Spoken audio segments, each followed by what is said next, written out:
Hello dear students, welcome to my YouTube channel be better learn better. Dear students, आज हम करने वाले हैं golden rules of accounting. Means जो main rules हैं अकाउंटिंग के वही करेंगे जिसके आधार पर सारी अकाउंटेंसी बेस्ड होती है। तो बच्चों, गोल्डन रूल्स में हम लोग गोल्डन में मेन रूल्स जो है वो 3 कैटेगरी में हम इसको करने वाले हैं। Personal account, real account and nominal account. बच्चों, ये 3 ही अकाउंट होते हैं जिसके आधार पे हम सारी अकाउंटेंसी करते हैं। तो चलिए, अकाउंटिंग रूल, ठीक है, या फिर इसको हम गोल्डन रूल भी बोलते हैं क्योंकि मेन रूल है, इसके बगैर अकाउंटेंसी हो ही नहीं सकती।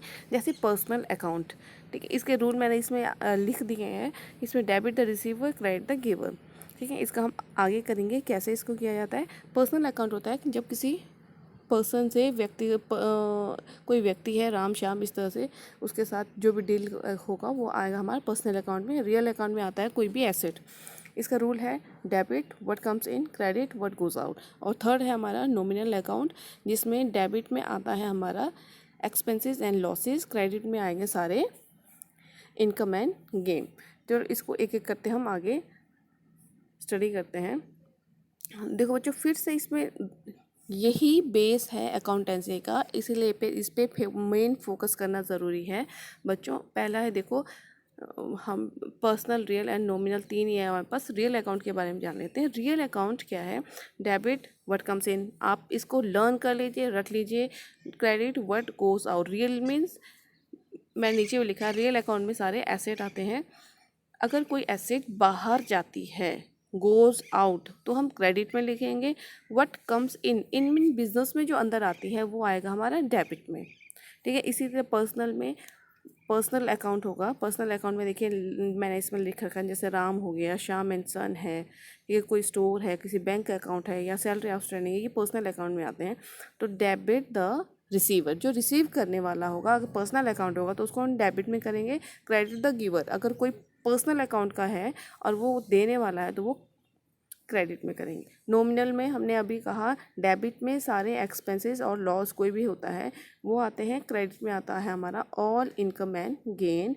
तो एक्सपेंसेस एंड इनकम वो भी हम आगे, क्या मेन चीज़ें क्या क्या थे इसमें मैंने लिख रखे हैं सभी में। सैलरी हो गया, वेजेस हो गया, हमने परचेज़ किया या कमीशन रिसीव किया, हमने कमीशन दिया है किसी को, ये सारे हमारे नॉमिनल अकाउंट में आते हैं। बच्चों, ये बहुत ही इंपॉर्टेंट है, प्लीज़ अपने नोटबुक में इसको नोट डाउन कर लीजिए। तो एक और बात, सारी अकाउंटेंसी जैसे पूरा ब्रह्मांड बोलते हैं ना 5 तत्वों से बना है, वैसे ही हमारी अकाउंटेंसी भी 5 तत्वों से ही बनी होती है। आप इसको समझ जाओगे तो रूल्स भी आपको आ जाएंगे। तो ये 5 तत्व हैं हमारे: asset, expenses, liabilities, income and capital, ठीक है बच्चों। इसको आपने याद रखना है। इसके लिए मैंने आप लोगों के लिए एक स्मार्ट गॉगल बनाया है, क्योंकि कॉमर्स स्टूडेंट वैसे ही स्मार्ट होते हैं। तो अगर हम स्मार्ट गॉगल पहनेंगे तो सब कुछ हमारे अकाउंटेंसी का क्लियर दिखेगा। जैसे मैंने LIC, ठीक है, LIC बेटा ये लाइफ इंश्योरेंस कॉर्पोरेशन नहीं है। L for liability, I for income, C for capital. तो अगर इसमें LIC, इन तीनों कैटेगरी में अगर कोई भी चीज़ इंक्रीज़ होती है तो हम उसको क्रेडिट करेंगे, अगर कोई भी चीज़ डिक्रीज़ होती है उसको हम डेबिट करेंगे। और अपोजिट साइड में AE, ठीक है, AE वॉवल नहीं है ये, ठीक है। A for asset, E for expenses. तो अगर एसेट या एक्सपेंसेस इन दोनों में कोई भी चीज़ अगर इंक्रीज होती है तो हमारी डेबिट में आती है, और डिक्रीज होती है तो वो आती है क्रेडिट में। आप इस वीडियो को बार बार देखोगे तो आपको ये बिल्कुल क्लियर हो जाएगा, ये लाइफ लॉन्ग है, ठीक है। तो ये 5 तत्व भी आपको यहाँ से बिल्कुल क्लियर हो गए। स्मार्ट गॉगल हमने पहन लिए हैं। तो अभी मैंने कहा एसेट एंड एक्सपेंसेस AE था, तो अगर इंक्रीज हुआ, एरो जा रहा है, तो डेबिट, डिक्रीज हुआ तो क्रेडिट। तो उसी तरह से LIC का था। तो LIC में क्या है बच्चों, देखो, L for liability, income and capital. अगर चीज़ें इंक्रीज़ हो रही है, लाइबिलिटी इंक्रीज़ हो रही है, ठीक है, कोई इनकम आ रही है, जैसे कमीशन रिसीव हो गया तो क्रेडिट साइड में आएगा, या कैपिटल इंक्रीज़ हो रहा है तो वो हम क्रेडिट में करेंगे। इसके अपोजिट है, डिक्रीज़ हुआ तो वो डेबिट में जाएगा, ठीक है। तो अब इसमें मैंने कहा था आपको 3 मेन अकाउंट होते हैं। जितनी भी आपके ट्रांजैक्शन होगी, चाहे हम कोई परचेज़ कर रहे हैं, सेल कर रहे हैं, कमीशन मिल रहा है, ठीक है, लैंड परचेज़ किया, कोई एसेट सेल कर रहे हैं, तो वो 3 ही कैटेगरी में आती है। तो हमने इसको कैटेगराइज कर रखी है। पहला हम पढ़ रहे हैं पर्सनल अकाउंट। जो पर्सनल अकाउंट क्या है, इसमें कोई भी व्यक्ति या कोई फर्म भी हो सकती है, कोई बिजनेस का नाम भी हो सकता है। चलिए देखिए, personal account refers to that account represent a person and artificial person. Person तो कोई हो गया, जैसे कोई बिजनेसमैन है, अपने नाम से राम है, श्याम है, और आर्टिफिशियल पर्सन होते हैं जो जिसकी फिजिकल बॉडी ह्यूमन बीइंग की तरह नहीं होती है, लेकिन वो एग्जिस्ट करता है, जैसे कोई बिजनेस है, ठीक है, ABC लिमिटेड है, ठीक है। आर्टिफिशियल पर्सन मीन्स क्या लिखा है, देखो, ऑर्गेनाइजेशन, कोई बैंक हो सकता है, पर्सन नेम लाइक राजा, रामू, NTR, ये Prabhas etcetera come under the personal account. ये सारी पर्सनल अकाउंट के हैं। तो इसमें देखिए बच्चों, मैंने इसमें बता रखा है रियल, पर्सनल एंड नॉमिनल। तो ये तीनों नेचुरल पर्सन में पर्सनल अकाउंट का क्या है, एक होता है नेचुरल पर्सन, एक होता है आर्टिफिशियल पर्सन, एक होता है रिप्रेजेंटेटिव पर्सन। बच्चों ये बहुत ही इंपॉर्टेंट है, आप इसको ध्यान से देखिए। जो अकाउंटिंग में नए हैं, देखो, पहला आया नेचुरल पर्सन, जैसे ओनर हो सकता है इसका नाम श्री राम हो, ठीक है, माइक है। ये जब किसी पर्सन के अकाउंट के नाम हम लिखते हैं, मान लिया हमारा क्रेडिटर है माइक, ठीक है, उसने हमें उधार पैसा दिया है, तो वो एक पर्टिकुलर पर्सन है, ह्यूमन बीइंग है, इसलिए ये नेचुरल पर्सन है, ठीक है। आर्टिफिशियल पर्सन कैसे आते हैं, किसी बिजनेस के नाम से भी खाते चलते हैं। आप लोग देखते होंगे, आपका स्कूल है, वहाँ पे फी डिपॉजिट होती है, तो बैंक में उस ऑर्गेनाइजेशन के नाम से ही अकाउंट खुला होता है। तो ये होते हैं आर्टिफिशियल पर्सन। जैसे इसमें अमेज़ॉन है, अमेज़ॉन का अपना अकाउंट होगा, हम पैसे जैसे हम परचेज़ करते हैं उसके ऑनलाइन पेमेंट करते हैं, ठीक है। IBM हो गया, रिलायंस इंडस्ट्रीज लिमिटेड है, ये रिलायंस भी क्या एक फर्म है, बिजनेस है, उसका भी अपना एक अकाउंट होगा। तो बच्चों ये क्या है, आर्टिफिशियल पर्सन, इसमें ह्यूमन बीइंग इंक्लूड नहीं होता है। नेक्स्ट है रिप्रेजेंटेटिव पर्सनल अकाउंट, ठीक है। ये क्या होता है, जब पर्सनल अकाउंट जैसे राम श्याम है, उनका कोई चीज़ है, जैसे सैलरी या कमीशन नहीं दी, तो वो रिप्रेजेंट करता है एक ग्रुप को। चलिए इसमें मैंने लिख रखा है, देखो, नेचुरल पर्सन अकाउंट, ठीक है। नेचुरल पर्सनल अकाउंट में क्या होता है, accounts of natural person name the account of human being, for example Ravi's account, Shyam account, ठीक है। आर्टिफिशियल में क्या है, देखो बच्चों, this account do not have physical existence as human being but they work as personal account. देखो, human being की तरह बॉडी नहीं होती है, लेकिन पर्सनल अकाउंट की तरह ही ये काम करता है। एग्जांपल देखो, जैसे पीछे मैंने पिक्चर लगा रखी थी, अकाउंट ऑफ रिलायंस लिमिटेड, ठीक है, रिलायंस वालों का अपना अकाउंट होगा। अकाउंट ऑफ यस बैंक होगा, कोई बैंक भी हो, कोई भी हो सकता है। अकाउंट ऑफ KVS ऑर्गेनाइजेशन है। तो ये हो गया बच्चों आर्टिफिशियल पर्सन।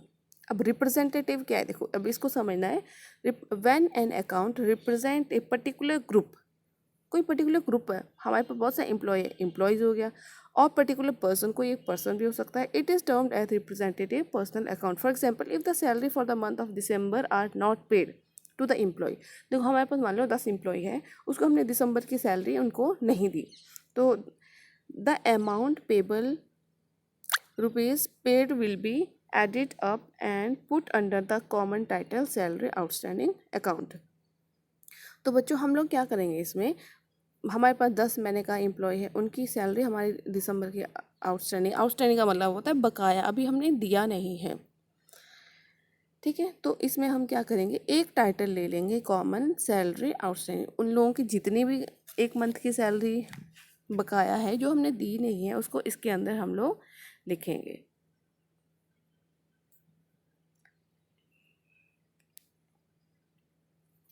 नेक्स्ट आता है बच्चों, इसके रूल क्या होंगे, कैसे जर्नल एंट्री करेंगे।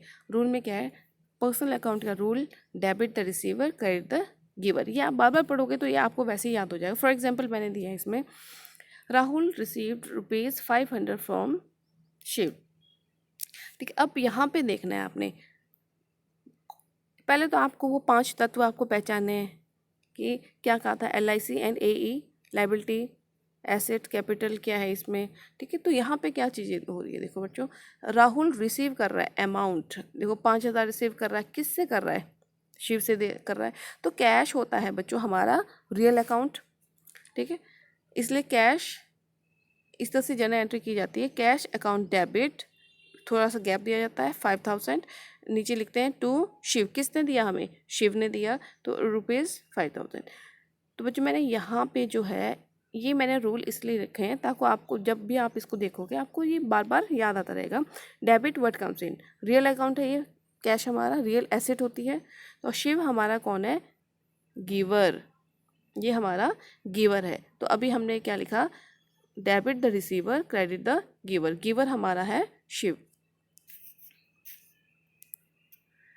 अब नेक्स्ट करते हैं बच्चों हम लोग रियल अकाउंट, ठीक है। रियल अकाउंट बच्चों वो अकाउंट होता है जिसमें हम लोग सारी प्रॉपर्टी जो भी होती है हमारी, जैसे इसमें मैंने दिखा रखी, देखो फिक्स एसेट में हमारी लैंड हो सकती है, बिल्डिंग है, कोई भी हमारा मशीनरी हो सकती है, गाड़ियां हैं। करंट एसेट में होते हैं कैश, बैंक बैलेंस या इन्वेस्टमेंट, इन्वेस्टमेंट में शॉर्ट टर्म कहीं हमने इन्वेस्ट कर रखा है। इन्वेंट्री होती है हमारे स्टॉक वगैरह जो सेल नहीं हुई है। तो ये जो है हमारी ये सारी रियल है। रियल अकाउंट का मतलब है एसेट। देखो real accounting the accounts of all things whose value can be measured in terms of money। देखो वो सारी चीज़ें जिसको हम मनी में मेज़र कर सकते हैं, and which are the property of the business.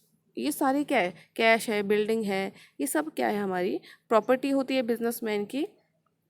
And term as a real account, ये सब क्या है रियल अकाउंट, ठीक है। एग्जाम्पल देखो क्या है, कैश अभी कहा था, कैश क्या है, रियल अकाउंट है, मीन्स एसेट है, ये प्रॉपर्टी है। जैसे फर्नीचर हो गया, बिजनेस में फर्नीचर है, ये भी हमारी प्रॉपर्टी है। मशीनरी हो गई, ठीक है, बिल्डिंग हो गया। बच्चों गुडविल भी हमारी प्रॉपर्टी होती है, एसेट होती है। Goodwill mean good name, famous name, ठीक है।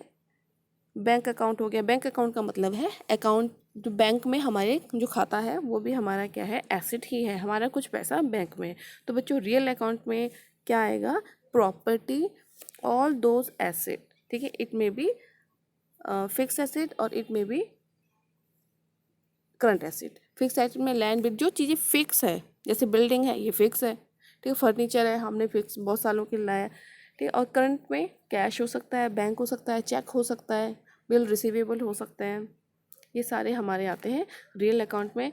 बच्चों इसका रूल है debit what comes in, debit what comes in, credit what goes out. It means what क्या है यहाँ पे, अब हम नॉमिनल रियल अकाउंट का हम लोग जर्नल एंट्री करने वाले, इसके रूल क्या है, व्हाट कम्स इन, बिजनेस में क्या आया, मीन्स एसेट से रिलेटेड है ये। तो जो जब बिजनेस में कोई चीज़ आएगी उसको हम डेबिट में करेंगे, अगर बिजनेस से कोई एसेट बाहर जाएगी तो हम उसको क्रेडिट करेंगे। क्लियर। तो एग्जांपल क्या दिया मैंने, purchase a machinery for ₹10,000 for cash, ठीक है। एक मशीनरी परचेज की, परचेज क्या की हमने, मशीनरी, और किसके बदले, कैश के बदले। बच्चों यहाँ पे देख लो, मशीनरी भी हमारी एसेट है और कैश भी हमारा एसेट है। अब दोनों रूल इसमें रियल के ही लगने, debit what comes in, credit what goes out. अब आया क्या, इन क्या आया, मशीनरी, ठीक है। इन क्या आया, मशीनरी आई, और गया क्या इसमें, कैश। तो हमने machinery account debit, DR short में बच्चों डेबिट को इस तरह से लिखा जाता है, तो DR का मतलब होता है डेबिट। तो व्हाट कम्स इन, इन क्या आई, machinery, clear. What goes out, क्या गया हमारा, कैश। तो machinery account debit to cash. चलिए अब नेक्स्ट है नॉमिनल अकाउंट। नॉमिनल अकाउंट बच्चों वो होता है, these account include the accounts of all expenses and income. बच्चों जो भी बिजनेस में कोई, देखो एक अभी आ गया एसेट, इससे पहले कर लिया हमने पर्सनल अकाउंट। अब है नॉमिनल, इसके अलावा भी बहुत सारी चीज़ें होती हैं, जैसे रेंट पे किया हमने, इलेक्ट्रिसिटी पे की हमने, कोई बस का भाड़ा दिया हमने, ट्रक में कोई सामान ले आया, ये सारे हमारे एक्सपेंसेस होते हैं। इंश्योरेंस दिया हमने, तो ये भी बिजनेस में इंक्लूडेड होते हैं। तो इसको कैटेगराइज करते हैं हम नॉमिनल अकाउंट के अंदर। तो इसमें क्या लिखा है देखो, all these account include the accounts of all expenses and income. कोई भी एक्सपेंसेस हुआ या फिर इनकम है वो इसके, जैसे सैलरी है, सैलरी पेड, हमने एम्प्लॉय को सैलरी देनी है, रेंट पे है, डिस्काउंट अलाउ किया हमने, ये एक्सपेंसेस है।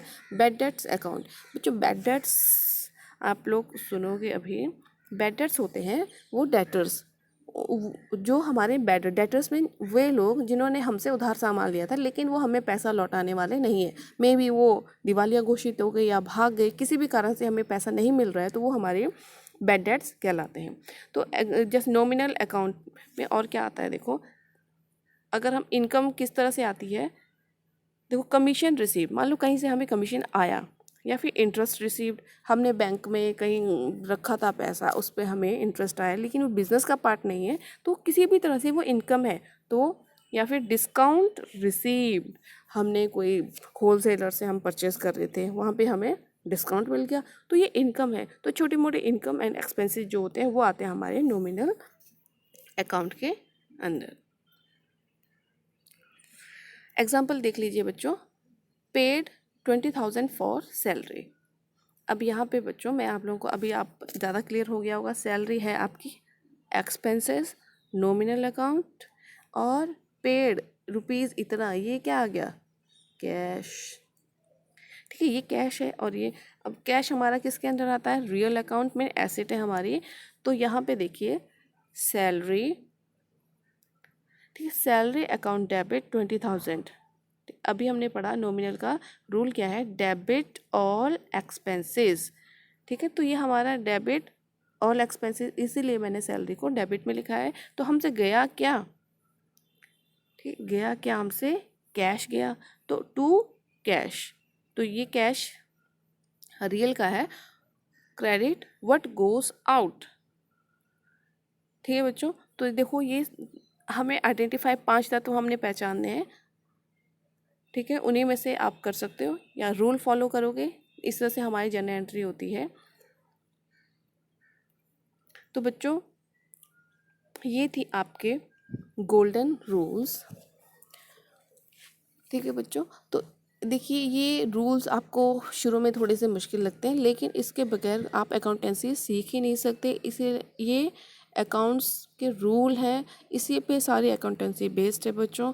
तो आप इसको बार बार देखिए अपने बुक के साथ, इसको और अच्छे से क्लियर कीजिए, एग्जाम्पल और ढूंढिए और जनरल एंट्री कीजिए। ठीक है, आज तो हमने पढ़ा गोल्डन रूल्स, इसमें हमने फिर से थोड़ा सा रिपीट करना चाहूँगी।